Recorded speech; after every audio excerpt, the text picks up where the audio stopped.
Bienvenue à notre première soirée du Cercle de la série 2024, ici au Pavillon Cambon.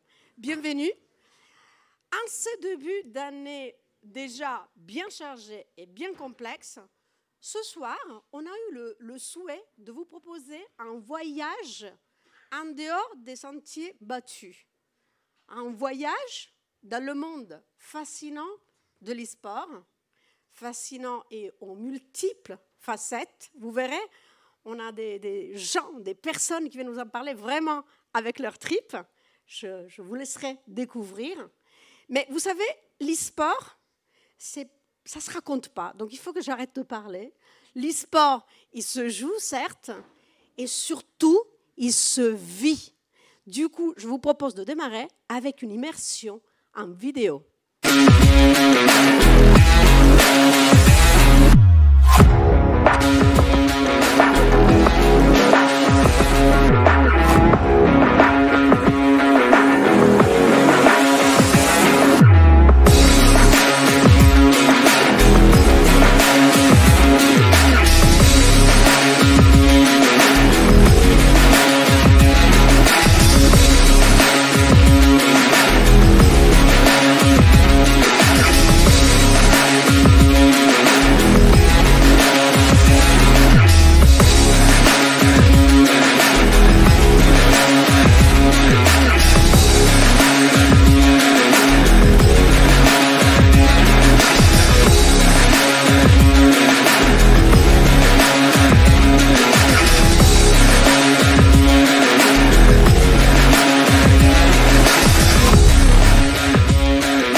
Et je vous demande d'accueillir Charlotte Bricard et Nicolas Bézombe. Bonjour. Merci. Bonsoir à toutes et à tous. Bonsoir. Moi, je suis Charlotte Bricard. Je suis directrice éditoriale d'Influencia et je ne joue jamais à ce genre de jeu. Mais par contre, je pose beaucoup de questions et ce sera ma place ce soir. Je suis très bien accompagnée puisque Nicolas, toi, tu es depuis 10 ans occupé par ce sujet. Tu as fait beaucoup de recherches et tu continues. Tu es aussi à l'origine de la création de l'AREF. AREFE et pas l'AREF, et de l'ERN, qui sont les deux principaux réseaux académiques de structuration de la recherche, justement, de l'e-sport, à la fois dans le monde francophone et pas que. Et tu as créé le premier DU, diplôme universitaire de management en la matière. Tu es donc très très bien placé pour nous expliquer ce soir, finalement, d'abord peut-être ce qu'est l'e-sport, et notamment, question toute bête, mais ce qu'est l'e-sport par rapport aux jeux vidéo, si on ne veut pas faire de mauvais raccourcis. C'est une très bonne question. Effectivement, pour les personnes qui sont peu familières de ce phénomène qui est le sport électronique, donc e-sport, c'est la contraction de electronic sport, donc c'est le sport électronique. Il y a souvent des confusions assez récurrentes. Je le vois, moi, rien qu'avec mes parents, qui, lorsque j'ai commencé à m'intéresser à cette discipline, étaient un petit peu eux-mêmes confus par rapport à ça. La première confusion, elle est souvent liée au fait que on s'imagine que derrière cette appellation, ce sont tous les jeux qui simulent des activités sportives réelles existantes. Donc tous les jeux qui simulent des sports tels que le basket, le football, ou bien encore le golf, le football américain. Dans ce cas-là, en fait, les gens confondent l'e-sport avec un genre de jeu qu'on appelle les jeux de simulation sportive, qui peuvent parfois être pratiqués dans l'e-sport, mais qui sont un genre de jeu assez marginal, moins populaire que bien d'autres. Et puis, il y a une deuxième confusion, qui est celle qui est tout au fond là-bas. Cette deuxième confusion, c'est plutôt dans le milieu sportif. Moi, je le vois au sein de mon université, au sein des sciences du sport. C'est les gens qui pensent finalement que lorsque l'on parle d'e-sport, c'est tous les outils numériques, voire vidéoludiques, qui vont soutenir une activité physique. Et généralement, on confond ça avec tous les jeux sur console à détection de mouvement, ce que dans le jargon scientifique, on appelle des exergames. C'est la contraction de exercise et games, donc les jeux vidéo dans lesquels on fait de l'exercice, généralement à des finalités soit de performance, soit plutôt de santé, pour bouger, voire de divertissement ou encore d'éducation. Et là encore, finalement, ces activités-là peuvent à de très rares occasions être pratiquée dans l'e-sport, mais elle reste très marginale. Et finalement, ce n'est pas du tout les mêmes processus entre ces trois pratiques-là, puisque en fait, lorsque l'on parle de virtualisation ou de numérisation du sport, finalement, en fait, on part d'un sport et puis on va essayer de le virtualiser ou de le numériser pour se rapprocher du jeu vidéo, alors que lorsque l'on parle d'e-sport, on prend un jeu vidéo auquel finalement on vient adosser des caractéristiques fonctionnelles du sport, comme notamment la compétition, et donc on part du jeu vidéo pour finalement le sportifier, essayer de se rapprocher du sport sans forcément que l'activité en elle-même soit reconnue comme un sport. Et donc aujourd'hui, lorsque l'on parle d'e-sport, en fait, on parle de toutes les formes d'affrontements qui sont réglementées entre des joueurs lors des compétitions organisées de jeux vidéo. Et ces affrontements, ça peut être des duels d'individus, donc du 1 contre 1, ou des duels d'équipe, ou même encore du chacun pour soi. Ça peut se passer en présentiel, dans une même salle, mais ça peut aussi se passer en ligne. Il peut y avoir du public ou pas. Ça peut être diffusé sur Internet ou pas. Ça peut se passer sur n'importe quel genre de jeu, des jeux de combat, des jeux de stratégie, des jeux de cartes, des jeux de rôle, des jeux de tir, et sur n'importe quel type de support. Ça peut être à la fois sur ordinateur, mais ça peut être aussi sur console et même sur tablette et sur mobile. Donc en fait, on a une grande diversité de disciplines e-sportives. Alors tu cites justement l'ordinateur, la console, la tablette. Est-ce que l'e-sport s'est structuré finalement au fur et à mesure des années en fonction des devices? Comment est-ce que depuis 10 ans, ça a grandi? Oui, et effectivement, en fait, l'histoire de l'e-sport, elle est intrinsèquement liée à l'histoire du jeu vidéo, qui est elle-même intrinsèquement liée à l'histoire du développement des nouvelles technologies. Donc les jeux vidéo apparaissent principalement en Amérique du Nord à la fin des années 50, dans les universités nord-américaines, en pleine période de guerre froide et de course à la Lune. Donc on a les supercalculateurs qui commencent à être intégrés dans les universités nord-américaines, et c'est là des étudiants qui vont commencer à utiliser la puissance de ces supercalculateurs pour créer les premiers jeux. Les premiers jeux sont d'ailleurs des jeux de guerre dans l'espace, donc guerre froide. En quelle année là du coup? Là on est en 62, un jeu qui s'appelle Space War, et les premières compétitions apparaissent en 62. Alors des compétitions qui sont tout à fait épisodiques entre étudiants. Et puis à partir des années 70, on va commencer à avoir le jeu vidéo qui va pénétrer l'espace public avec les bornes d'arcade. Et donc là, l'affrontement entre joueurs va commencer un petit peu à se populariser. Les gens vont se déplacer dans des salles d'arcade, et surtout la performance à travers le jeu vidéo va aussi émerger. On va avoir des premières stars du jeu vidéo, des premières équipes nationales. C'est encore une fois très marginal, mais ça commence à exister. Des premiers joueurs qui vont commencer à être indemnisés pour aller faire des tournées à travers le monde et affronter d'autres gens en faisant les meilleurs scores possibles sur ces bornes d'arcade. Puis au tournant des années 80, cette fois-ci avec la miniaturisation de ces jeux sur arcade, bien, le jeu vidéo va passer dans la sphère privée, donc grâce aux consoles de jeux, donc principalement à travers un jeu qui est Mario, un personnage. Et donc là, ça va être la grande période des consoles de salon. Puis avec les années 90, c'est l'émergence dans les foyers d'Internet, dans un premier temps, qui va populariser l'affrontement entre joueurs, là où auparavant, pour affronter d'autres joueurs, il fallait soit aller dans des salles d'arcade, soit aller chez les gens. Là, tout d'un coup, on peut le faire de chez soi. Et puis, surtout, l'émergence des micro-ordinateurs qui vont arriver dans les foyers. Et c'est avec ces micro-ordinateurs arrivent également les claviers et les souris. Et la souris et les claviers, ces périphériques de contrôle, vont permettre l'émergence de deux genres de jeux. La souris, principalement les jeux de tir en première personne, avec la précision du curseur. Et les claviers, en Asie du Sud-Est, vont permettre l'émergence des jeux de stratégie en temps réel, qui nécessitent énormément de touches, là où les manettes, jusqu'à présent, étaient limitées en nombre de touches. Et puis, la dernière, à mon sens, grande innovation, c'est au tournant des années 2010, cette fois-ci, c'est l'émergence des plateformes de diffusion et de rediffusion, YouTube, Justin TV qui va donner Twitch, qui vont faire passer finalement l'e-sport d'une activité qui se pratique à une activité qui se regarde, à un véritable spectacle. La vidéo qu'on vient de vous montrer, vous n'avez pas vu une image de jeu vidéo, vous avez juste vu un spectacle, et c'est exactement ça qui est aujourd'hui l'e-sport. Ça se côtoie, hein, l'e-sport qui se pratique et l'e-sport qui se regarde, mais ça a totalement fait passer l'e-sport dans une nouvelle dimension et l'a rendu très accessible au plus grand nombre.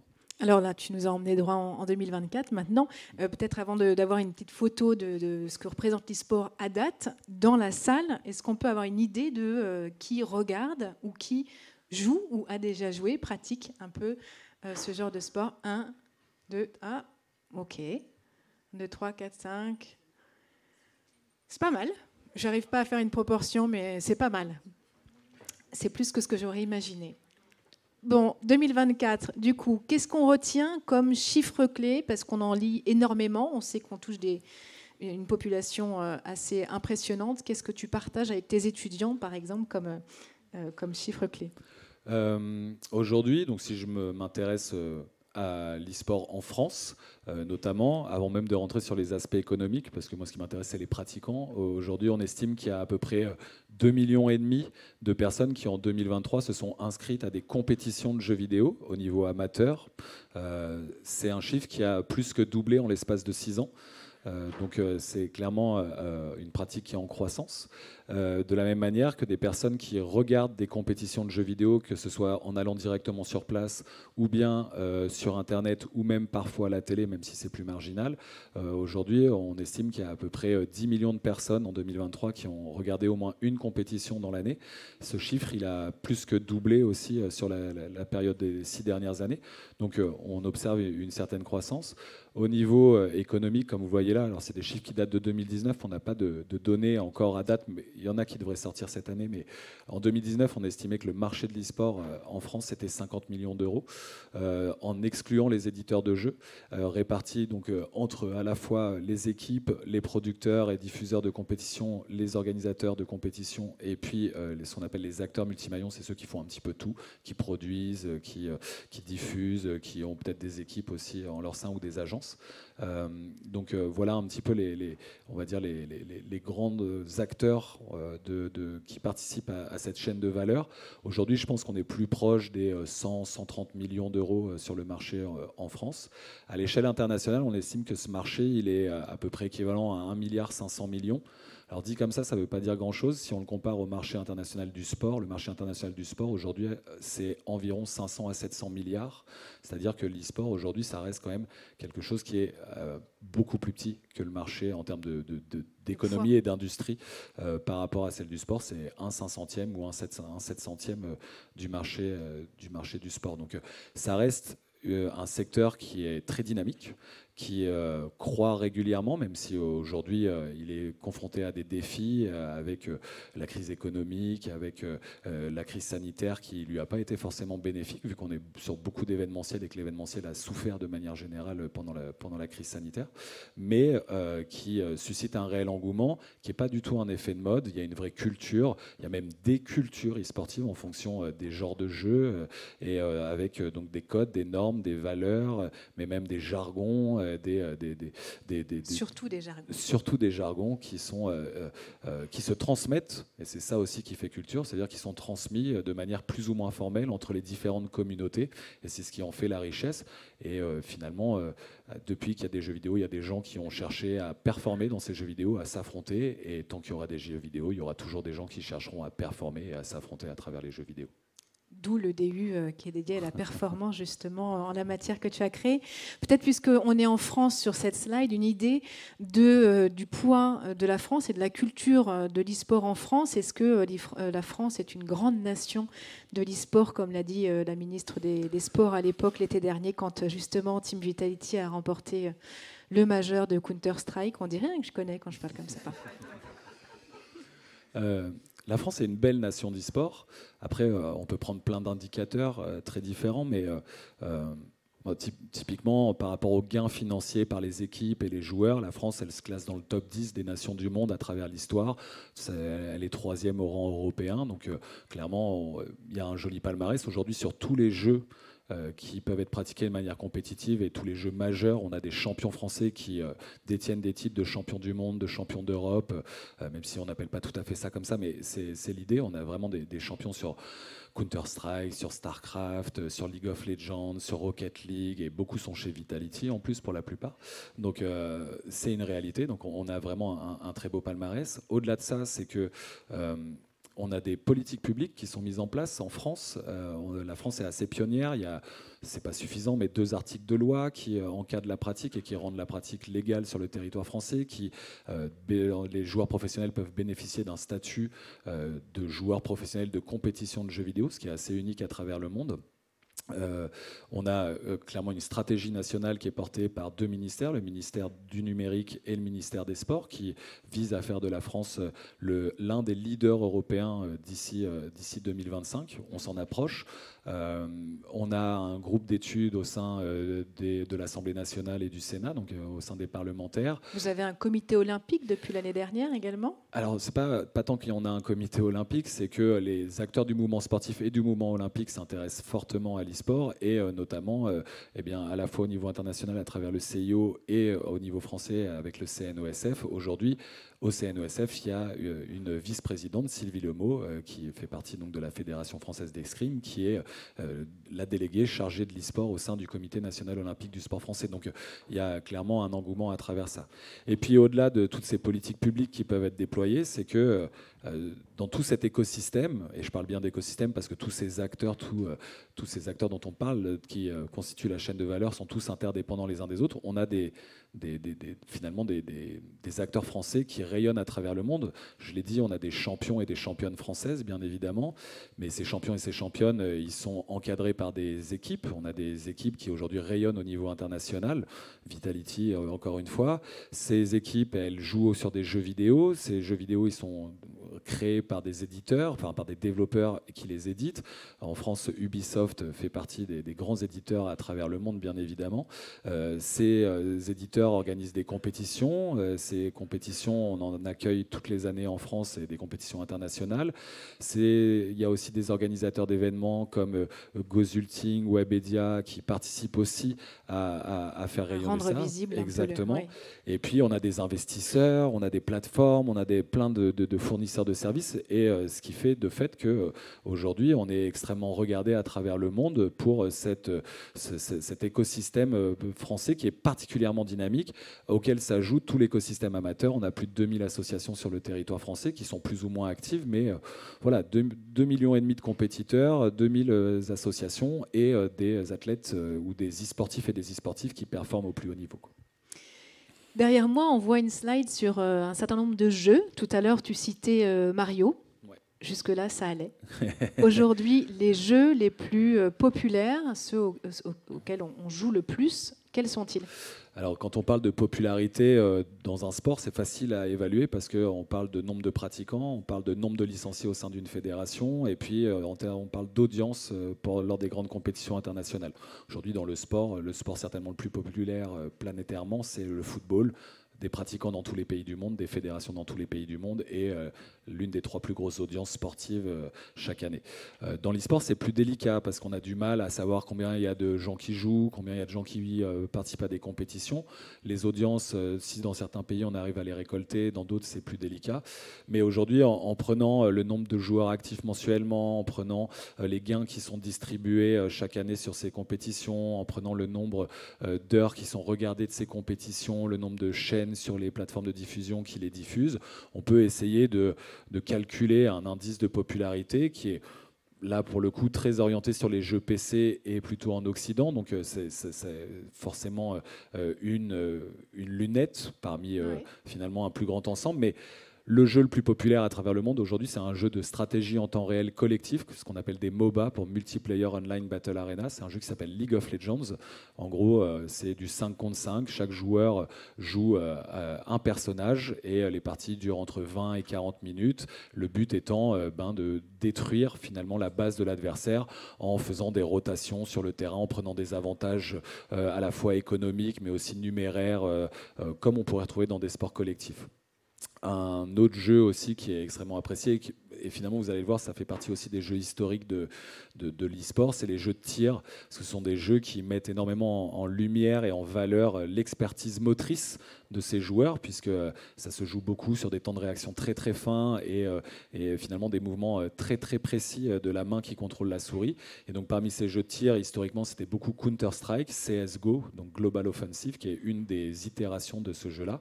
Mais actuellement en France, on a un fort engouement pour un jeu qui est assez similaire, qui s'appelle Valorant, qui est aussi un jeu de tir en 5 contre 5. Vous voyez plutôt des jeux collectifs. Et puis en France, on aime bien jouer à des petits jeux mobiles aussi qui sont particulièrement compétitifs comme Teamfight Tactics, ce qu'on appelle des auto-battlers. Chacun va finalement construire une petite équipe qui va s'affronter toute seule, mais c'est très stratégique. Et puis un jeu que j'apprécie tout particulièrement, qui s'appelle Rocket League, qui est un jeu de sport, mais dans une version augmentée grâce finalement au numérique, à savoir on contrôle des voitures qui jouent au football ou au basket. Et donc là, il y a une vraie plus-value par rapport au sport classique, dans le sens où, certes, moi j'adore regarder des matchs de foot ou des matchs de basket, mais ça n'existe pas dans la vie des voitures qui jouent au basket. Là, grâce aux jeux vidéo, c'est tout à fait possible, quoi. Tu parlais justement du fait de regarder, ce qui est aussi une particularité de l'e-sport. Ça se regarde autant que ça se joue. Il y a une différence entre d'abord peut-être une vision des tournois, des championnats les plus suivis, et une différence entre les jeux les plus joués et les jeux les plus regardés. Alors, il y a quelques nuances, mais clairement, League of Legends, comme vous pouvez le voir, c'est à la fois le jeu qui est le plus pratiqué. Alors là, c'est des données sur la France qui datent de 2023, c'est pas au niveau international, mais League of Legends, je m'avance pas trop en disant que même au niveau international, c'est peut-être l'un des jeux les plus populaires. Après, comme dans le sport, il va y avoir des différences culturelles, des ancrages culturels. Si je vous dis rugby, vous allez penser hémisphère sud, peut-être Angleterre, France, mais si je vous dis le ski, vous allez peut-être penser plutôt aux pays nordiques et ainsi de suite. De la même manière, pour l'e-sport, on va avoir, si je parle du Japon, plutôt les jeux de combat, si je parle de l'Amérique du Nord, plutôt les jeux de tir, si je parle plutôt de, je sais pas, l'Amérique du Sud, ça va plutôt être des jeux mobiles très particuliers. Donc nous, en France, voilà ce qu'on regarde beaucoup, c'est du League of Legends, du Valorant et du Counter-Strike, donc ce qui sont les trois mêmes jeux auxquels on joue. Et rien d'étonnant à ça, les gens, quand ils jouent à quelque chose, ils aiment bien aussi regarder les meilleurs, parce qu'eux-mêmes ne sont pas capables de le faire. Et puis, on retrouve aussi Rocket League et un autre jeu que nous, en France, on a une grosse culture autour des jeux de combat. Si vous avez déjà joué à Street Fighter, si vous avez déjà joué à Tekken, vous avez déjà joué à des jeux de combat. Et un jeu de combat qui plaît énormément depuis plusieurs années, c'est une licence qui s'appelle Super Smash Bros, qui se joue sur Switch. En plus, c'est très accessible et dans un univers très coloré. Et le principe, c'est de faire sortir son adversaire d'une plateforme qui est au-dessus du vide. Donc, dans l'univers Nintendo, donc vous pouvez incarner le Link, la princesse Zelda, Kirby et plein d'autres. Et donc, ça, c'est ce qu'on aime bien regarder en France. Ouais. Et alors, princesse Zelda, justement, ça m'amène à une autre question qui est celle de la place des femmes, parce que quand on lit un peu, la presse, justement, en tout cas le traitement médiatique de l'e-sport, j'ai presque envie de dire qu'on a l'impression d'un monde sans eux. C'est pas loin de ça, c'est une réalité. Aujourd'hui, si je prends le jeu vidéo dans sa pratique récréative, occasionnelle, aujourd'hui on estime depuis plusieurs années qu'un joueur sur deux est une femme. Ça évolue de 1 ou 2% chaque année, entre 51, 50, 49, mais c'est un peu cette idée-là. Tout jeu vidéo confondu, quel que soit le support. Et lorsque l'on interroge par contre les compétiteurs et compétitrices, on se rend compte que ce pourcentage descend à entre 6 et 7% selon les années. Donc c'est une vraie réalité aujourd'hui. Parmi les joueurs, les compétiteurs et les compétitrices, c'est une quasi-exclusivité d'hommes. Les facteurs qui peuvent expliquer ça sont vraiment pluriels, et ils sont très nombreux. C'est un phénomène qui est polyfactoriel, à la fois qui est lié à une construction sociale autour finalement des valeurs et de ce que l'on valorise comme traits de caractéristiques, comme par exemple la compétition plutôt pour les garçons et la coopération plutôt pour les petites filles, les outils numériques et technologiques plutôt pour les garçons et pas tant pour les petites filles que ça. Quand le jeu vidéo a commencé dans les années 80 à rentrer dans les sphères privées avec les consoles et qu'il a commencé à être marketé, il a été marketé principalement pour les garçons, ce qui fait qu'on s'est retrouvé avec des jeux vidéo dans les catalogues de Noël. Les stéréotypes, l'éducation et le marketing. Et puis qui étaient en plus dans ces pages bleues des catalogues, donc oui, stéréotypes très forts. Et puis comme c'est des garçons qui ont grandi en jouant aux jeux vidéo dans les années 80, c'est eux qui ont intégré l'industrie du jeu vidéo principalement. Aujourd'hui, on a une industrie du jeu vidéo qui est composée à 75% d'hommes et à 25% de femmes. C'est des chiffres qui augmentent, mais on est parti de loin. Et donc des jeux vidéo vidéo qui sont créés par des hommes pour des hommes. Ouais. Pendant très longtemps, les personnages féminins, c'était pas des personnages jouables. La princesse Peach dans Mario, c'était le trophée en fait. On jouait Mario et on remportait la princesse à la fin. Et puis quand on a commencé à avoir des personnages jouables, comme notamment Lara Croft, c'était des personnages hyper sexualisés avec une représentation très sexuée. Très sexuée de ce que les hommes imaginent. D'ailleurs, c'est les images qu'on voit. Hein. C'est une campagne qui s'appelait Women in Games, qui a été menée par un collectif de joueuses pour essayer justement de réveiller un peu les consciences. Tout à fait. Women in Games, qui est un réseau d'entraide qui justement promeut la mixité dans le monde du jeu vidéo et aussi de l'e-sport, quoi. Et puis donc aujourd'hui, on se retrouve finalement avec un écosystème en termes de joueuses. J'ai fait un clic de trop, excusez-moi, en régie. En termes de compétitrices, voilà, qui est beaucoup moins de compétitrices. Les choses sont en train de changer.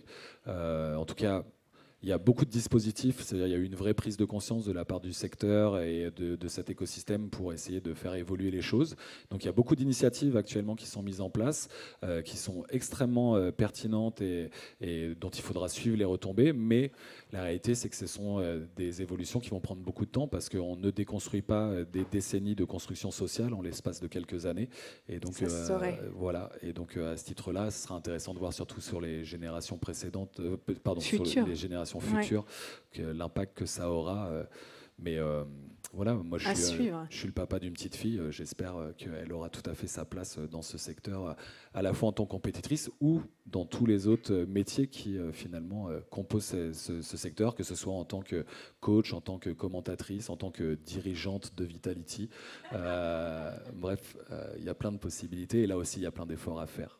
Quelle transition magnifique, vous l'aurez compris, on va pouvoir continuer cette discussion. Merci beaucoup Nicolas. On se retrouve tout à l'heure pour prendre vos questions. Et je vais pouvoir continuer cette discussion avec le cofondateur de Team Vitality, mais je vous propose quelques images. Louder.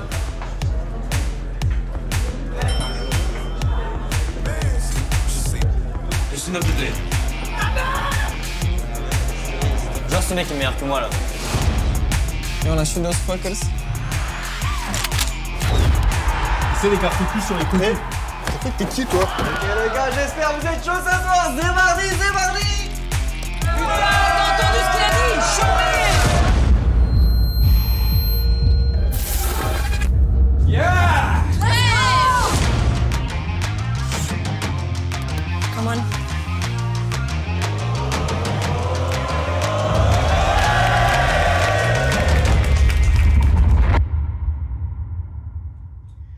Voilà, Team Vitality, Nicolas. Voilà, bravo pour ces images. Nicolas Morer, tu es donc PDG et cofondateur de cette team qui a 10 ans. Pour ceux qui ne la connaissent pas, qui ne connaissent pas donc tous ceux qu'on vient de voir dans ces images, le portrait robot de Team Vitality aujourd'hui, la photo de famille, c'est quoi ? D'abord, peut-être une petite note sur la vidéo. Voilà, les experts de l'e-sport et de Team Vitality ont reconnu beaucoup de références, mais je ne sais pas si dans la salle, ça vous a parlé. Voilà, on voit beaucoup de nos athlètes, joueurs, joueuses, et mon cofondateur également. Voilà, donc c'était une référence à tous ceux qui font Vitality au quotidien. Donc, le club, aujourd'hui, donc on a fêté nos 10 ans l'été dernier. On est un peu plus d'une centaine de personnes, dont un petit peu moins de la moitié dédiées à l'e-sport, à la performance. Donc ça va être nos athlètes professionnels et leur encadrement. Donc joueurs, joueuses, coachs, assistants coachs, analystes, tout ce qui permet finalement de générer de la performance et de gagner des trophées, ce qui est notre enjeu majeur. On y reviendra. Voilà, donc on a 10 ans, on est engagé sur tous les jeux majeurs. Voilà, Nicolas en parlait. Il y a beaucoup d'e-sport, beaucoup de jeux différents. Donc nous, on est sur un modèle multigaming, un peu comme certains clubs de sport qui sont omnisports, qui ont le football, le basket, etc. Nous, on est sur League of Legends, sur Counter-Strike, sur Valorant, sur Rocket League, voilà, tous les jeux qui ont été cités. Notre enjeu, c'est d'aller chercher idéalement des titres mondiaux ou en tout cas internationaux sur tous les jeux qui comptent. afin d'aller chercher et d'aller parler à beaucoup de communautés différentes et d'avoir un maximum de fans à travers le monde. Ce que vous faites pas mal d'ailleurs, a priori. On essaye en tout cas. On est installé à Paris, on a nos bureaux, on a également des bureaux et un centre de performance à Berlin, on a un centre de performance dans le Stade de France, on est partenaire du Stade de France, et enfin on a des bureaux en Inde avec des équipes locales. Voilà. Alors, petite précision, j'ai demandé à Nicolas quelle serait la première question à te poser, et en effet, la sienne était, au final aujourd'hui, Team Vitality. Dans Team Vitality, on entend équipe. Là, dans ce que tu dis, on entend club. Dans ce qu'on lit, on lit organisation, association. Comment est-ce que ça se définit aujourd'hui, Team Vitality ? Pour faire simple pour tout le monde et pour nous aussi, puisque c'est comme ça qu'on fonctionne au quotidien, on est vraiment organisé comme un club sportif. Donc il y a toute une partie qui est liée à la performance, j'en parlais, avec nos joueurs, nos équipes alignées sur différentes compétitions. Et puis on a une partie partenariat, voilà, pour gérer tous les aspects de sponsoring. On a un gros département marketing qui travaille à construire une marque forte, puisque comme tout club de sport, notre enjeu c'est de dépasser les résultats sportifs du quotidien. Évidemment, en sport, on gagne, on perd, surtout avec la multiplicité des compétitions. Voilà, on vient de vivre une année exceptionnelle en 2023. Ça ne sera probablement pas comme ça tous les ans, même si j'adorerais que ce soit le cas. Il y a beaucoup d'autres équipes qui convoitent les mêmes trophées. Donc l'enjeu, c'est de construire une marque forte, avec des fans engagés, qui sont très contents de nous suivre et qui viennent nous rejoindre quand on gagne, mais aussi qui sont derrière nous tout le reste du temps, même quand c'est des moments plus difficiles. Ça, c'est très important. On crée énormément de contenu autour de nos joueurs, de nos équipes. On a différents départements comme ça sur le modèle et l'organigramme d'un club sportif. Vraiment, c'est très proche.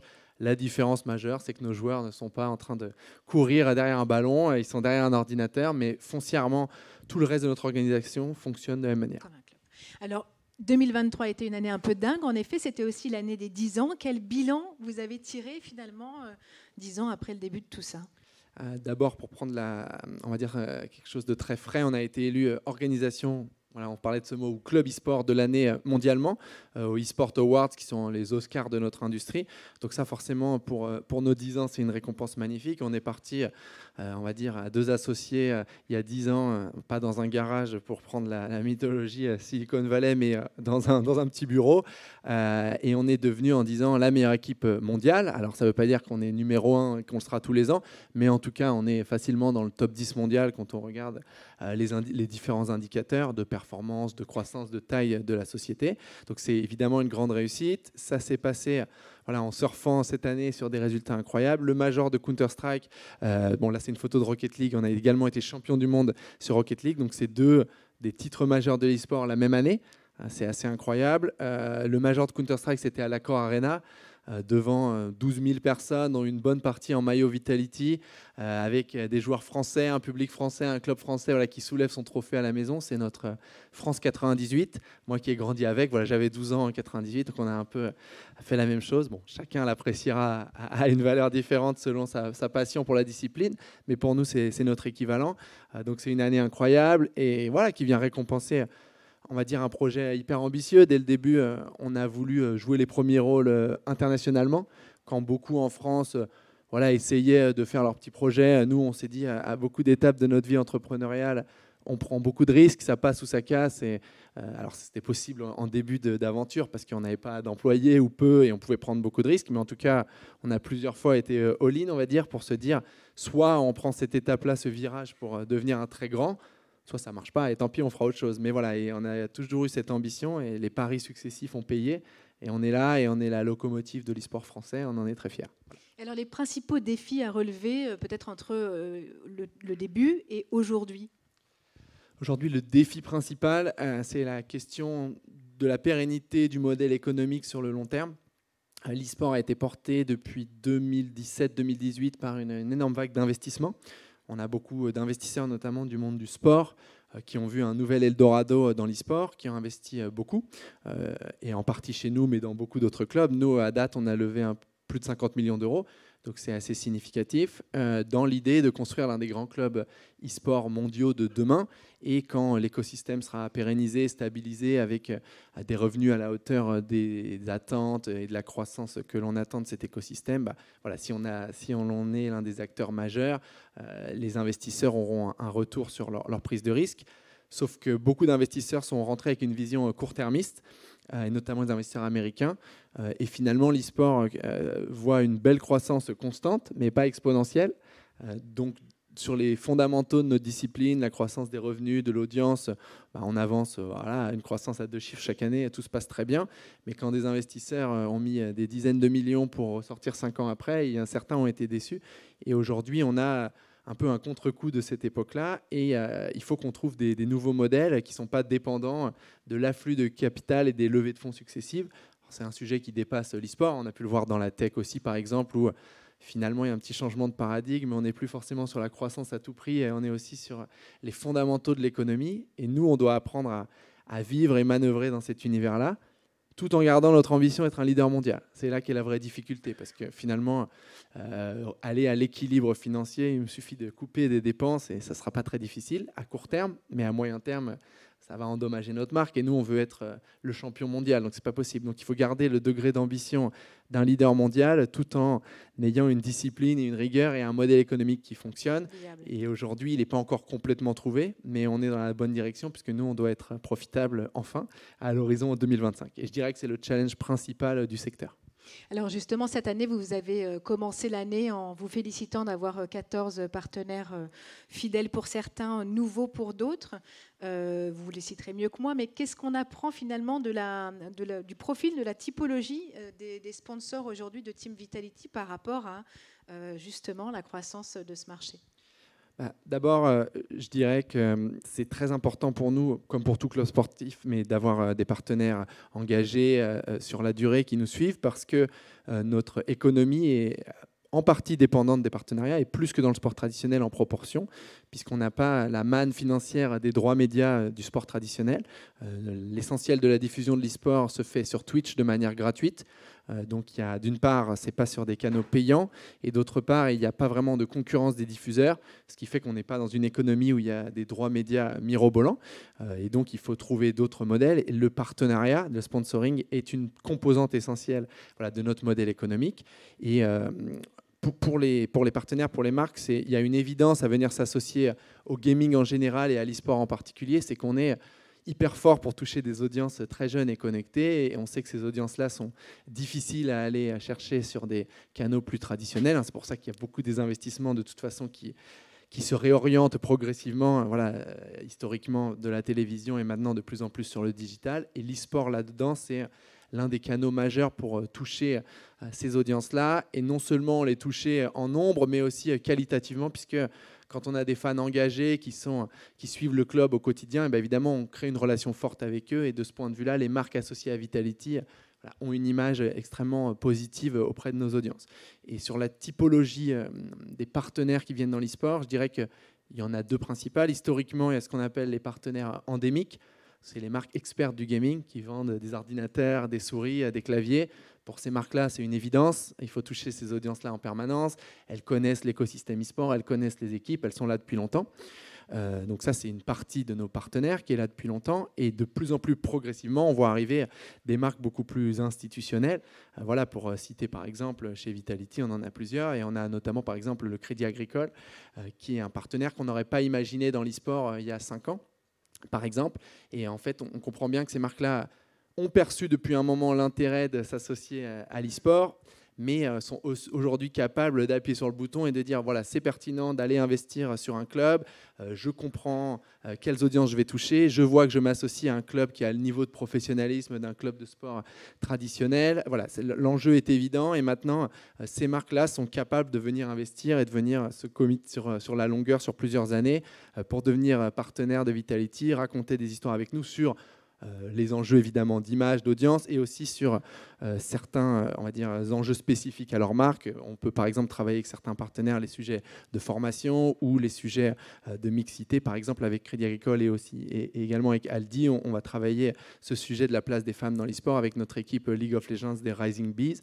Voilà. Et donc il y a une multiplicité de terrains d'expression pour les marques auprès de Vitality. Voilà. Qui sont bien contentes de toucher vos 10 millions de fans, dont 1 million sur TikTok. On sait qu'ils sont aujourd'hui très nombreux à vouloir s'essayer à l'exercice. Parmi vos joueurs, Ziwoo, Mathieu Comme Hérault, on veut. voilà, comme on veut, a été élu pour la 3e fois meilleur joueur du monde sur le jeu Counter-Strike dont on parlait tout à l'heure.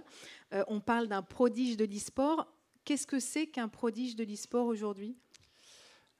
Là encore, c'est très similaire au sport. Il y a des gens qui naissent avec un talent inouï qu'on voit une fois par génération. C'est le cas de Ziwo. Il a commencé à toucher au jeu et il est devenu instantanément, il était hors norme. Il n'est pas devenu le meilleur joueur du monde à 12 ans, mais déjà il était hors catégorie. Juste au début, sans même un volume d'entraînement incroyable, c'est son talent naturel, son câblage cérébral, sa capacité à prendre des décisions extrêmement rapides dans un jeu extrêmement intense où il faut prendre des dizaines de décisions par minute, il faut exécuter très rapidement, donc cliquer très précisément, très vite, de la même manière qu'un sportif va courir très vite ou avoir une incroyable technique balle au pied. Là on a quelqu'un qui a des capacités motrices, de coordination qui sont simplement surnaturelles. Ça, c'est la première chose. Deuxièmement, qui a une intelligence de jeu jamais vue. Il va toujours quasiment prendre la bonne décision.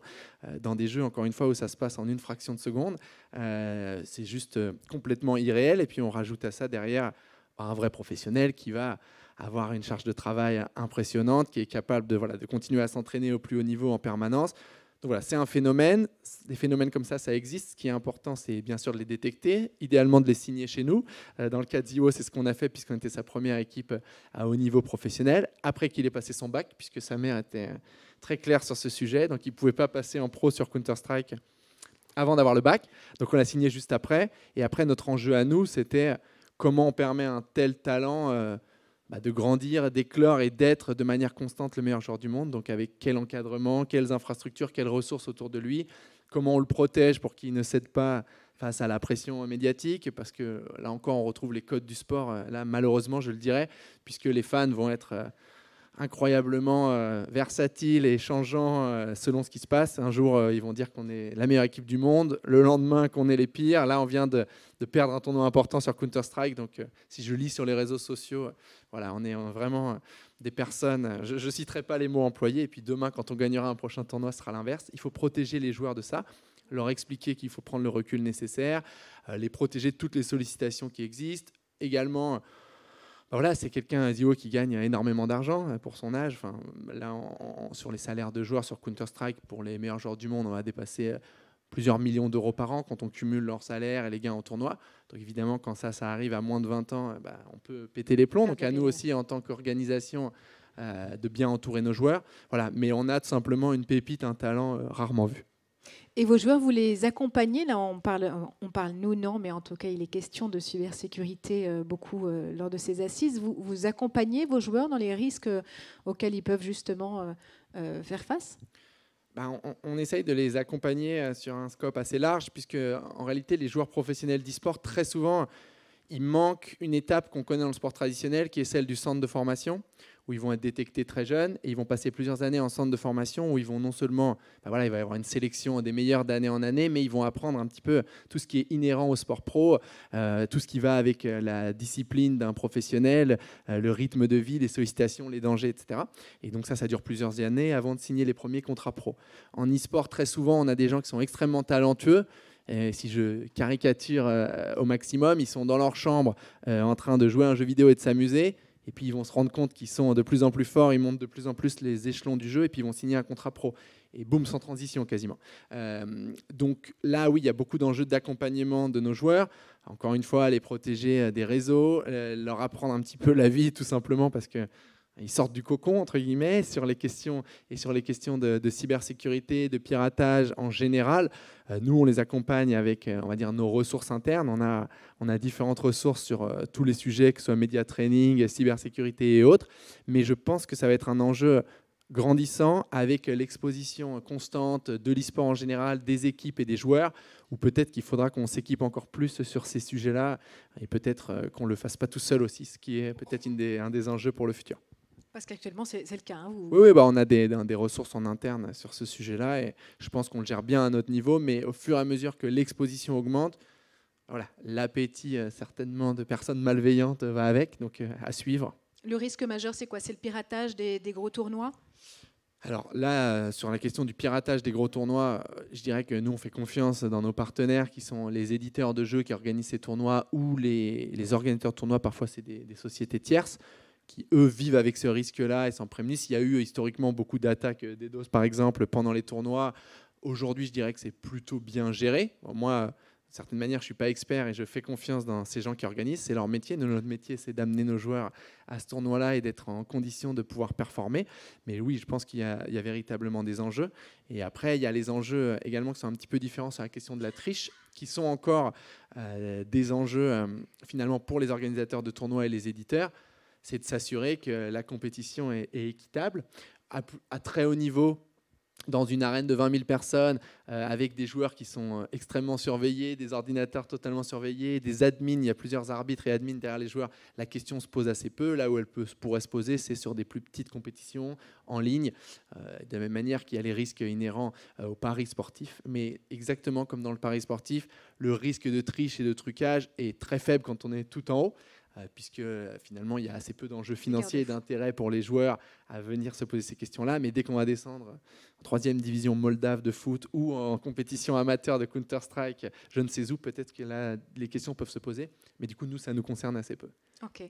Et alors, au cours de ces 10 dernières années, quelle a été l'expérience la plus folle, le souvenir le plus mémorable de ce parcours?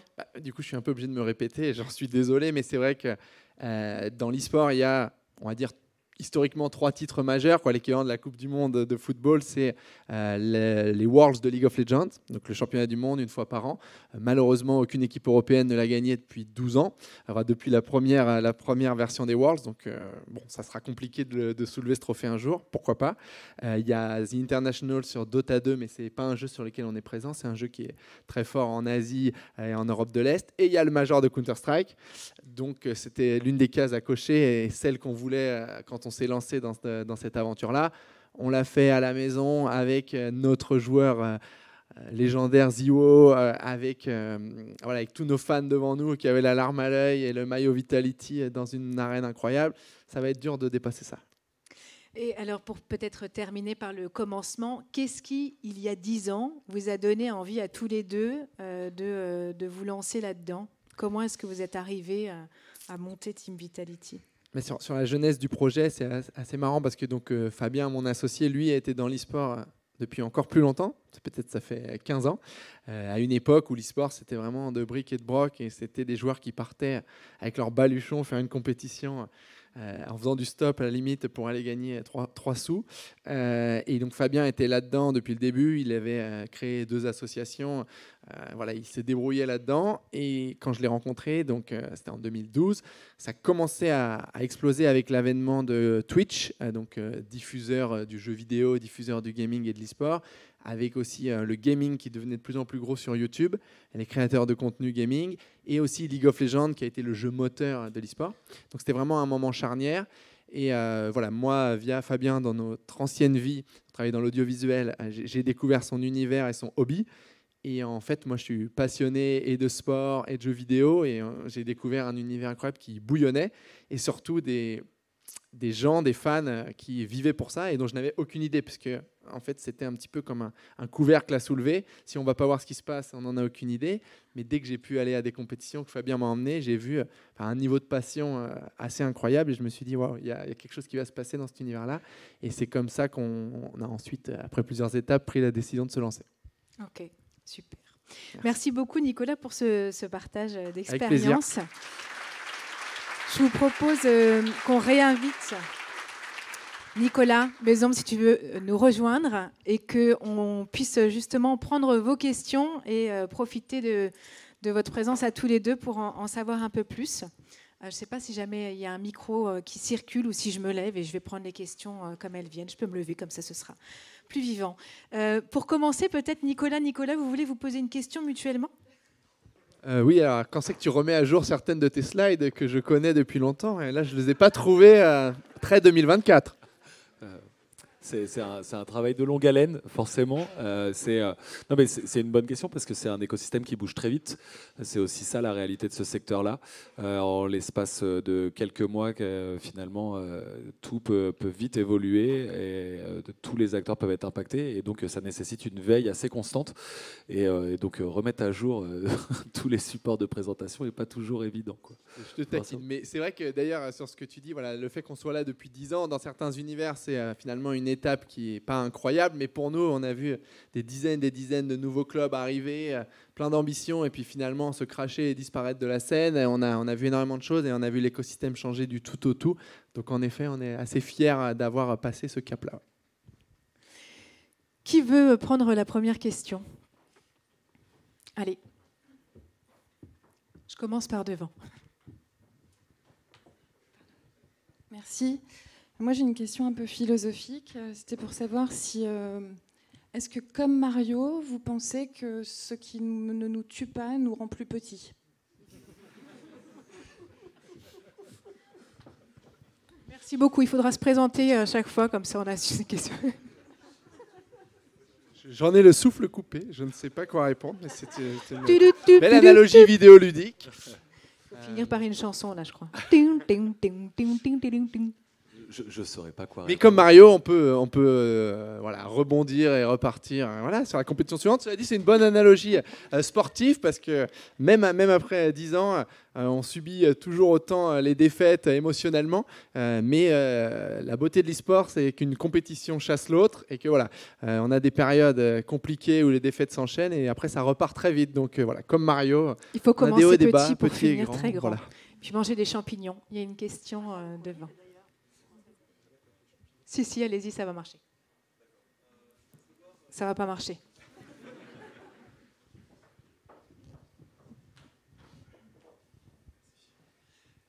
Bonsoir. Je voudrais savoir comment vous gérez les situations conflictuelles avec des collaborateurs aussi jeunes. Alors, il y a deux aspects.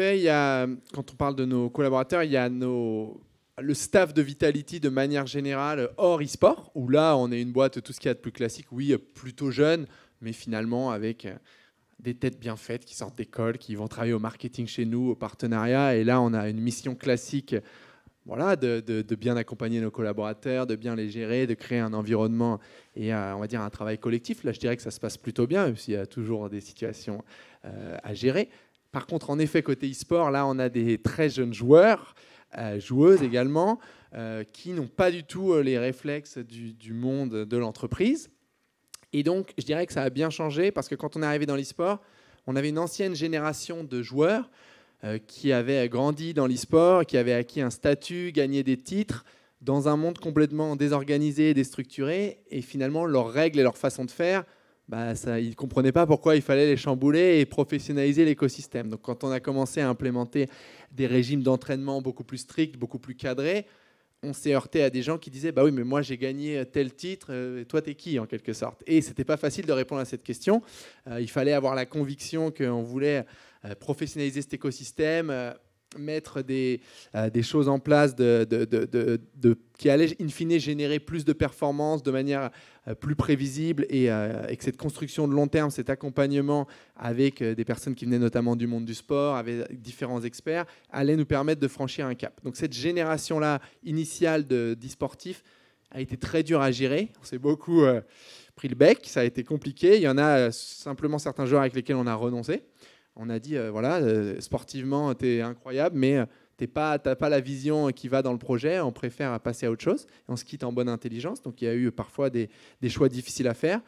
Aujourd'hui, je dirais que les joueurs qui arrivent dans l'e-sport, on a tout de suite, nous, les bons codes, les bons process d'onboarding et on leur donne les bonnes règles. Et finalement, un joueur qui arrive dans l'e-sport aujourd'hui comprend que dans son contrat, il y a une partie d'entraînement, une partie de compétition, une partie de représentation, de sollicitation médiatique, une partie de sollicitation partenaire, un certain nombre de jours par mois, par an, où ils doivent être disponibles pour les partenaires, pour la création de contenu. Et je ne dis pas que c'est ce qu'ils préfèrent. Ce qu'ils préfèrent faire, c'est jouer à leur jeu, à leur passion. Mais s'il faut se lever, prendre l'avion pour aller filmer une vidéo pour un partenaire ou pour Vitality, ils le font et ils ne le discutent plus vraiment. Alors qu'en effet, il y a quelques années, certains se sont adaptés et puis pour certains, ça a été impossible. Donc, voilà, il y a cette partie de la professionnalisation de la question. Et ensuite, sur la jeunesse, oui, c'est parfois difficile parce que, notamment quand les équipes ne performent pas. Parce que quand on gagne, on est tous copains et c'est très facile à gérer.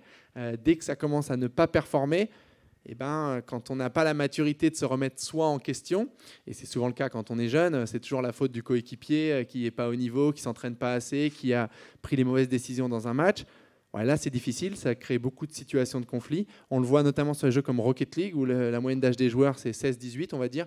C'est extrêmement difficile à gérer, et là, il faut un encadrement béton. Et là encore, on a certains joueurs à qui on a dit de quitter le projet parce qu'ils ne s'adaptaient pas, ils n'étaient pas capables de suivre les guidelines qu'on donnait. Donc parfois, on préfère partir sur des joueurs moins talentueux, mais qui vont rentrer dans notre moule. Voilà. C'est des réponses un petit peu génériques, parce qu'après, il y a une multiplicité de situations. Mais voilà comment on essaye de gérer les choses. Oui, bonsoir à tous. J'avais une question sur la formation. Donc vous avez ouvert un diplôme, je ne m'abuse, je ne sais pas quand exactement. C'était l'année dernière. D'accord. Donc vous n'avez pas trop de recul par rapport à vos formations. Mais la question, c'était plutôt de savoir quels sont les débouchés exactement, puisque ça reste un marché assez de niche aujourd'hui dans le monde professionnel. Ouais, tout à fait. Ouais, non, c'est une très bonne question. Moi, en tant qu'enseignant-chercheur, forcément, tout ce qui se passe autour de l'éducation, forcément, ça m'intéresse et c'est mon métier.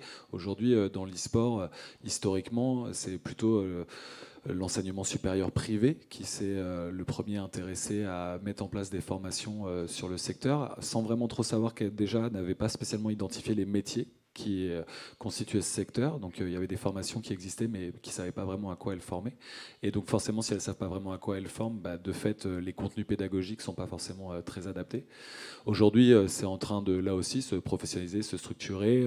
Les mauvais élèves ont eu tendance à arrêter et puis restent généralement plutôt des formations qui sont en tout cas un peu... on va dire un peu plus sérieuses. Moi, je viens du champ des sciences du sport. Aujourd'hui, dans mon métier, dans mon université, dans mon champ scientifique, on n'a pas vocation à savoir tout faire dans l'e-sport. Nos compétences, elles sont, je crois en tout cas, et dans mon laboratoire de recherche, principalement orientées autour de l'accompagnement de la performance et la prévention de la santé des athlètes. Ça, c'est ce qu'on sait bien faire. On a des outils pour ça, on a des ressources et on a des personnes qui sont assez compétentes. Donc c'est là où peut-être les sciences du sport peuvent apporter, dans une certaine mesure, en adaptant ces outils et ces ressources, en tout cas, apporter justement une plus-value au secteur.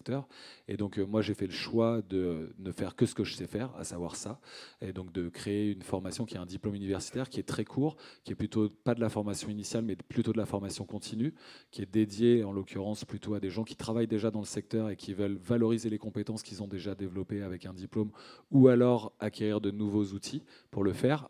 Les intervenants et les chercheurs qui participent à cette formation sont des gens qui travaillent déjà dans le milieu de l'e-sport au plus haut niveau. Donc c'est des gens qui sont très très experts, qui viennent du monde entier. C'est une formation qui est internationale, 90% des cours sont en anglais. Et aujourd'hui, on a fait le choix aussi d'avoir une promotion qui est très petite. C'est seulement 10 candidats qui ont participé à la première promotion, parce que j'ai aucune visibilité. On forme à un métier très spécifique qui est directeur de la performance. C'est un métier qui n'existe presque pas dans l'e-sport. Donc je n'avais pas intérêt à avoir plein de candidats sans pouvoir leur assurer derrière d'avoir une employabilité qui soit pérenne. Donc petite promotion et on n'ouvre qu'une fois tous les 2 ans. Donc en fait on a 5 candidats par an, si je le résume. Et aujourd'hui, je peux le dire, on a 3 de nos candidats aujourd'hui qui travaillent avec des équipes pro, donc qui sont sortis de cette formation et qui travaillent au niveau européen. Donc 30%. Voilà, sur la première promotion. Pardon Nicolas, on arrive bientôt au terme du temps qui nous est imparti. Je crois qu'on va prendre encore 2 questions. Monsieur a une question. Oui, j'avais une question. Vous dites que vous n'avez pas de centre de formation. Vous avez dans l'idée d'en ouvrir un? Alors, bon, je vais essayer de répondre rapidement. Les questions de formation sont assez complexes. C'est sur les modèles à trouver. Il y a le modèle qu'on connaît du football qui marche, où les clubs peuvent financer des centres de formation, puisque derrière, ils peuvent revendre les joueurs. Donc, il y a un calcul économique qui marche de la part des clubs de pouvoir faire ça. Aujourd'hui, l'économie des transferts dans l'e-sport, elle existe. Il y a des beaux transferts. On a vu des transferts qui dépassent le 1 million d'euros. Donc, on se parle quand même de quelque chose de significatif. Mais ce n'est pas forcément assez de transferts par an et, on va dire, une manne suffisante pour dire on prend le risque d'investir fort dans un centre de formation et de se payer ainsi. Je dirais que c'est aujourd'hui un calcul qui est encore trop risqué probablement. Il y a d'autres modèles, des modèles notamment d'académies privées comme on peut le voir en tennis, où finalement on va avoir un certain pourcentage des joueurs de ces académies qui payent cher pour un petit pourcentage de boursiers probablement les plus talentueux. Ce modèle marche si on a des parents qui sont prêts à payer cher pour former leurs enfants. Et je dirais que dans des sports qui sont là depuis des décennies comme le tennis, ça a du sens. C'est probablement encore trop tôt dans l'e-sport, même si à terme ça peut avoir du sens, puisque encore une fois les meilleurs e-sportifs, ils vivent très bien. On se parle de rémunérations qui sont à la hauteur de beaucoup de sports. Mais culturellement, probablement c'est encore tôt. Donc ce modèle-là, voilà, on est encore trop tôt. Donc un modèle qui marcherait tout seul économiquement, on ne le voit pas encore. Par contre, un modèle hybride où Vitality investit, où il y a une aide des pouvoirs publics et une intervention et un modèle économique et un modèle de soutien de la part du gouvernement sous quelque forme que ce soit, c'est un modèle qui est à imaginer, à inventer. On pense que ça serait déterminant pour le futur de la formation parce qu'en effet, aujourd'hui, il nous manque cette étape-là, on trouve. Et je pense qu'à terme, il faudra collectivement que l'écosystème trouve la bonne modalité pour ces centres de formation. Oui, pour finir, j'avais des questions pour comprendre un peu mieux votre environnement. De quand date le premier club au niveau mondial qui a été créé comme vous, Vitality, il y a 10 ans? Il y a combien de temps? En France, il y a combien de clubs comme Vitality qui existent?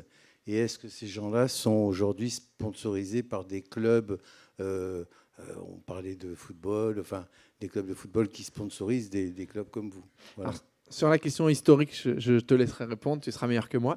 Sur la question de l'écosystème français, il y a aujourd'hui Team Vitality. Bon, voilà, on est les plus grands, on est les seuls avec une vraie stature internationale aujourd'hui, mais on voit d'autres clubs, et notamment sur les modèles de clubs d'influenceurs, c'est-à-dire des personnalités du gaming sur Twitch et YouTube qui créent leur propre club, et ça crée beaucoup d'attrait aujourd'hui.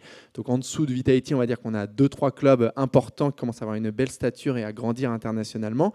Et après, on a encore une petite dizaine de clubs professionnels, voilà, à une échelle plus petite. Et encore en dessous de ça, là, on va avoir des centaines de clubs semi-pro, amateurs, quelle que soit l'étiquette qu'on met, mais qui n'ont pas d'économie propre. Donc pour les clubs professionnels, on va dire la dizaine de clubs, la plupart fonctionnent tout seuls. C'est-à-dire qu'il n'y a pas de club sportif adossé. Les clubs sportifs, en France en tout cas, ont plutôt fait le choix de s'orienter uniquement sur FIFA. Il y a la e-Ligue 1 qui est le pendant e-sportif de la Ligue 1, et ils vont souvent signer 1 ou 2 joueurs FIFA, donc de manière un peu minimale.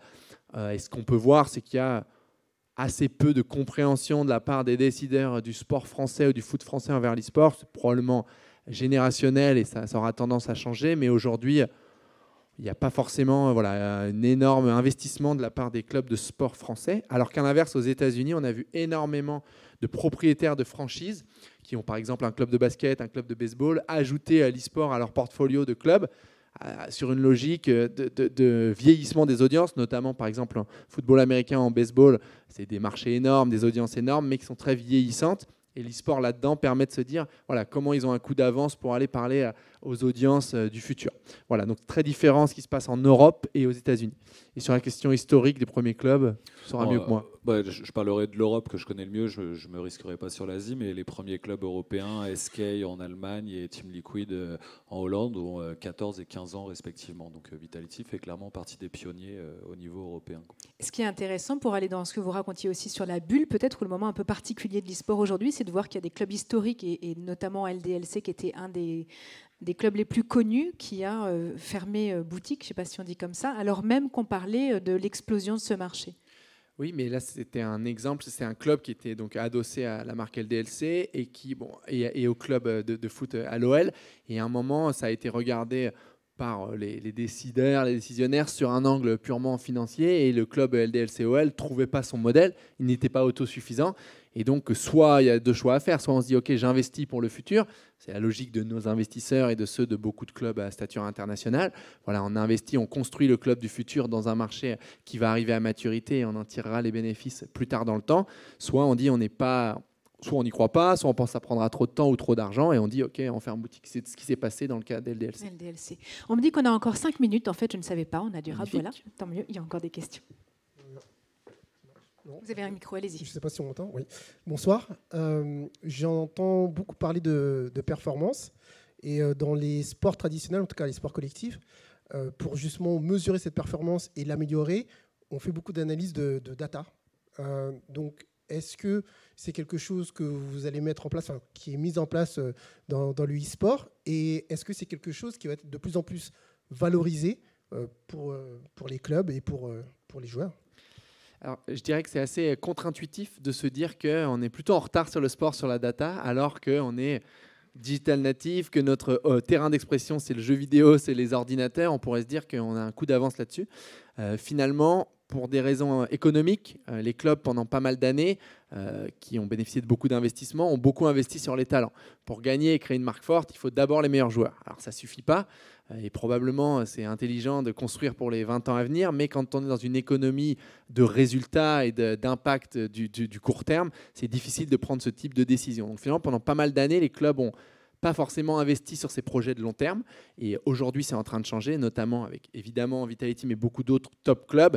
Les enjeux sont très clairs. Comment on va plus loin dans notre assessment de la performance que le résultat d'un match, que l'avis d'un coach, que ce qu'on dit eye test. Voilà, comment on va plus loin que ça? Comment on voit un joueur, on va dire, qui est sous le radar, notamment la prochaine pépite. Voilà, on l'a pas forcément, c'est peut-être pas le mec le plus flashy, mais en fait, finalement, il a un potentiel incroyable. À l'inverse, comment on analyse que des joueurs sont survalorisés par le marché et peut-être pourquoi on décidera de vendre un joueur. Voilà. Évidemment, la data peut apporter énormément sur tous ces aspects-là, sur la performance individuelle, collective et sur toutes les économiques autour des transferts de joueurs et de notre sélection des joueurs. Et donc là-dessus, les clubs ont des initiatives variées. Nous, ça fait plusieurs années qu'on a commencé à investir sur ces outils de performance et de data performance, mais aujourd'hui, quasiment rien n'existe. Donc, c'est pas comme dans le sport où il y a eu énormément de sociétés qui ont investi et les clubs ont pu prendre différents chemins, mais finalement, aujourd'hui, ils sont tous très bien équipés. En tout cas, je parle des top clubs sportifs. Là, les clubs e-sportifs doivent faire leur choix, soit bâtir leur propre modèle, soit aller s'associer à des solutions, mais qui sont pas encore prouvées. Donc, il faut prendre des risques de choisir de travailler avec les bonnes entreprises. Voilà, nous, on choisit un modèle hybride, c'est-à-dire qu'on est partenaire avec certaines entreprises et on développe une partie de nos solutions in-house, on va dire. Et on va dire qu'en 2-3 ans, on a fait des progrès énormes, notamment sur League of Legends, où je pense qu'on est l'équipe la plus à la pointe sur notre capacité à analyser la performance, ce qui crée la performance et le futur potentiel des joueurs. Voilà. Mais je n'en dis pas beaucoup plus, puisqu'aujourd'hui, on est vraiment dans un univers compétitif où tout le monde se regarde, s'observe. Mais en tout cas, l'enjeu est clair et nous, ça fait plusieurs années qu'on a investi sur le sujet. Je ne sais pas si tu veux compléter, Nico, mais voilà pour le point de vue des clubs. Dernière question au fond de la salle. Bonsoir messieurs, je vais faire un peu le relou de la soirée. J'avais une petite question au niveau de l'impact médical que pourrait impliquer un entraînement jeune, comme dans les centres de formation qu'on voit dans le sport. On a toujours peur de la blessure quand on est un joueur en devenir et quand on est suivi, je pense que vous connaissez bien par les clubs.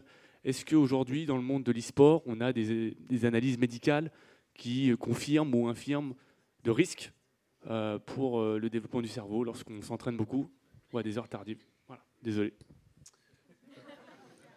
Non, mais c'est une très bonne question parce qu'aujourd'hui, peut-être vous avez l'impression qu'on a un discours très angélique sur le secteur, mais en fait, on a un discours qui se veut le plus objectif possible. Et je pense que Nicolas l'a très bien rappelé, notamment sur les enjeux auxquels était confronté le secteur, et notamment autour de cette question de la prévention de la santé des joueurs et des joueuses. C'est un réel enjeu parce que, bien évidemment, si on veut que les joueurs et les joueuses puissent pérenniser leur carrière, on a tout intérêt à ce qu'ils puissent être en bonne santé et la poursuivre le plus longtemps possible. Et puis, d'un point de vue purement économique, c'est que ces joueurs et ces joueuses, c'est aussi des assets pour les équipes et donc ils ont tout intérêt à ce que ces pratiquants et pratiquantes puissent durer le plus longtemps possible pour pouvoir potentiellement continuer à gagner des titres. Aujourd'hui, c'est une vraie réalité, c'est que performer dans une activité sportive ou dans une activité e-sportive, c'est forcément soumettre son corps et son esprit à des contraintes qui peuvent être très pesantes.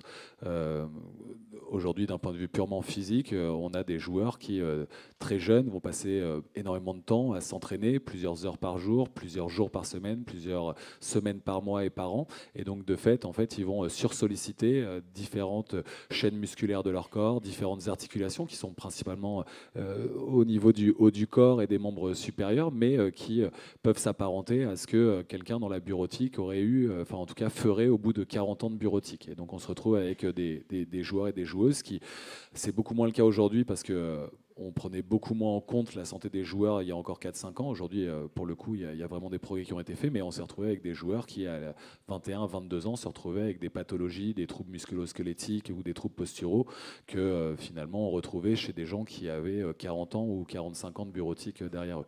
Donc ça, c'est un vrai sujet, clairement, en termes de prévention de la santé et puis de prise en considération des traumatismes quand ils sont identifiés. Et puis, il y a aussi toutes les blessures que je pourrais qualifier de psychologiques, qui là sont assez centrales. Clairement, on parle de jeunes joueurs et de jeunes joueuses qui sont confrontés à des enjeux à la fois de performance médiatique, économique, qui peuvent potentiellement les dépasser, qui sont parfois même des joueurs étrangers qui viennent dans un pays qui leur est totalement étranger, avec une langue qu'ils ne comprennent pas, une nourriture et une culture qui est très éloignée, éloignée de leur famille et éloignée de leurs amis. Et donc, bien évidemment, les questions de troubles du sommeil, de troubles des comportements alimentaires, de troubles dépressifs qui peuvent aussi directement apparaître. Et donc là aussi, c'est le rôle d'aujourd'hui des équipes d'encadrer ça. On a des travaux de recherche qui sont menés aujourd'hui. Il y a beaucoup... C'est un vrai, pour le coup, la santé mentale des joueurs, c'est certainement l'un des champs dans la recherche dédiée à l'e-sport qui est le plus dynamique, sur lequel on va retrouver le plus de publications actuellement, parce qu'il y a un vrai enjeu autour de ces jeunes joueurs et de ces jeunes joueuses pour s'assurer que, bien évidemment, ils puissent pratiquer dans les meilleures conditions possibles, mais aussi en étant en bonne santé. Donc, vous voyez, en fait, ces questions de santé, elles sont à la fois physiques, psychologiques, mais aussi sociales et culturelles, puisque le mal du pays est un vrai sujet aussi pour ces athlètes. Moi, je référence à chaque fois toutes les déclarations publiques dans la presse de joueurs ou de joueuses qui doivent stopper pendant un temps leur carrière, voire la stopper définitivement. En ce qui concerne les aspects physiques, les premières déclarations, elles remontent dès 2015. Sur les aspects plutôt psychologiques et mentaux, ça a plutôt démarré à partir de 2018-2019. Aujourd'hui, on a des joueurs qui sont capables de s'exprimer, de dire qu'ils vivent des épuisements professionnels, des burn-out, des dépressions.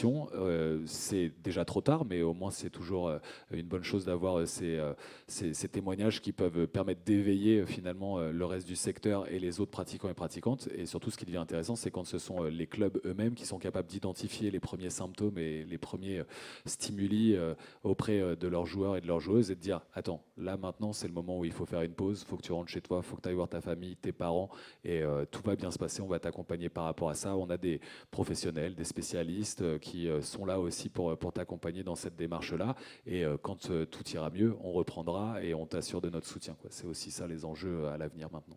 Je crois qu'il va être temps pour nous de prendre une pause aussi. Et d'aller... Sauf erreur de ma part, je crois qu'on doit rendre la scène. On a encore plein de questions. Moi, je veux me poser plein de questions sur les Jeux Olympiques de l'e-sport qui n'ont pas inclus toutes ces disciplines qu'on vient de discuter. Mais je propose qu'on en parle peut-être autour d'un verre et je vais laisser à Maria le mot de la fin. Un grand merci tout d'abord à nos intervenants, merci. À Charlotte. Charlotte, bravo pour le défi, bien relevé. Et alors, comme d'habitude, vous savez qu'on continue toujours pour une soirée networking à l'étage. Et il y a une surprise, parce que qu'est-ce que j'ai dit au début? L'e-sport se vit, se joue, donc on va jouer aussi. Donc on va se régaler, on va jouer. Donc je vous invite à monter.